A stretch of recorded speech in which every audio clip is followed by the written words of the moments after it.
Owner dresses up as homeless person and visits his restaurants to determine his heir. Mr. Carter Santiago had been contemplating his life and realized that he had yet to make a will, but who would inherit his estate, which included several luxury restaurants in Chicago? So he decided to conduct a test and discovered something unexpected. Before the video starts, please subscribe to join our community.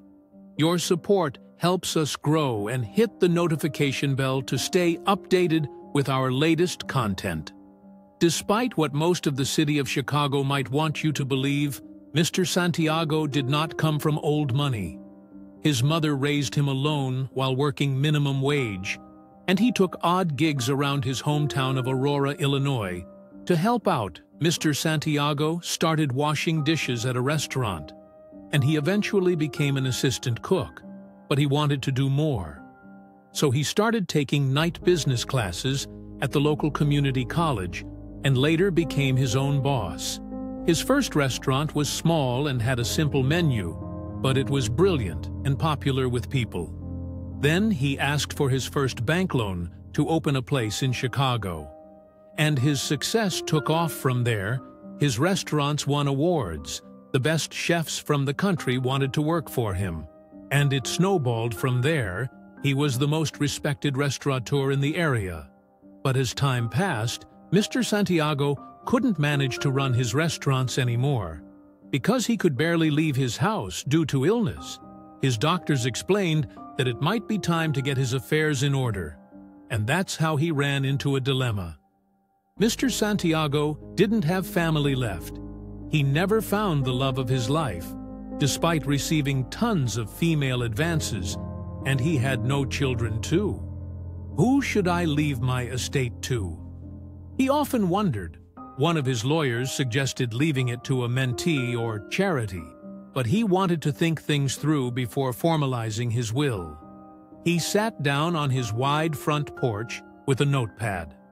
Whoever I leave this to needs to have struggled like me to appreciate it. Truly, how can I find out? Should I look at the managers' and chefs' resumes? That seems so impersonal. Mr. Santiago mused out loud. He was losing hope. I guess none of my employees think everyone deserves friendly treatment, he thought sadly.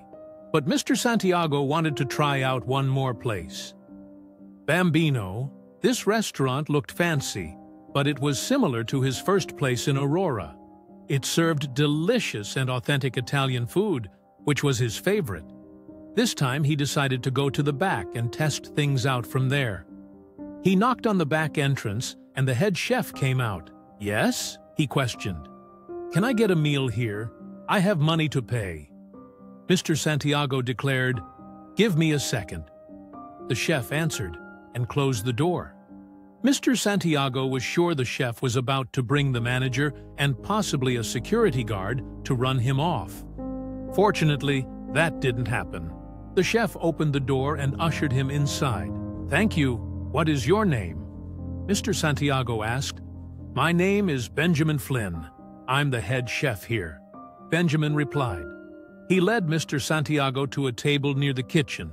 This was a private part of the restaurant, and impossible to get. The older man thanked him as he sat down.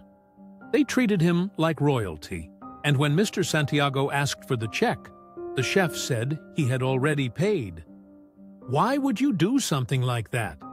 I said I have the money, Mr. Santiago said, pretending to be angry, when in fact he was pleased.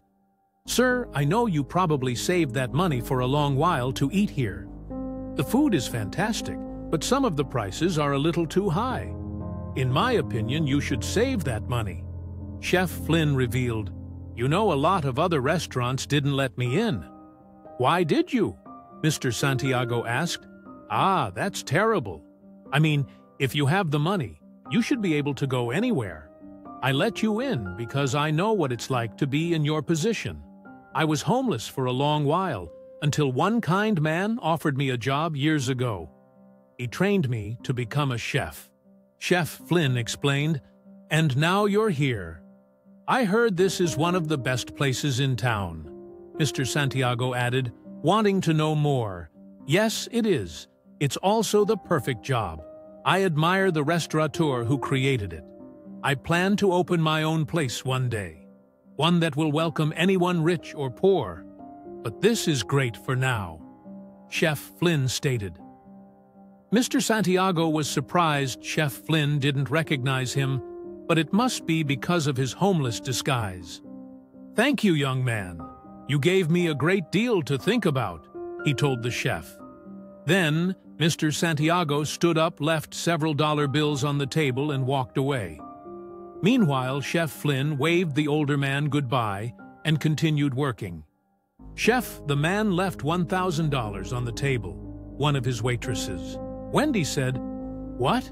That's impossible." Chef Flynn frowned.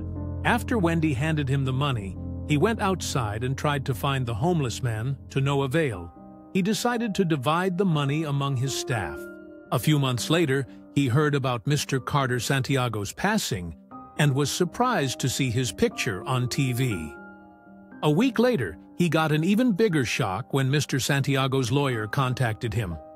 The older man left him everything, including a shorthand-written letter, which explained his homeless man's disguise and why he chose Chef Flynn as his inheritor.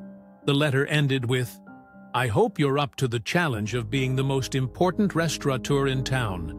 Your food is good, but now comes the hard part. Good luck." What can we learn from this story? Everyone deserves respect. While most restaurants maintain their right to deny service, there's no need to treat people like they are less than. Good things come to those who earn them. Mr. Santiago worked hard to become rich, and he saw that Chef Flynn had the same spirit, unlike some of his other employees.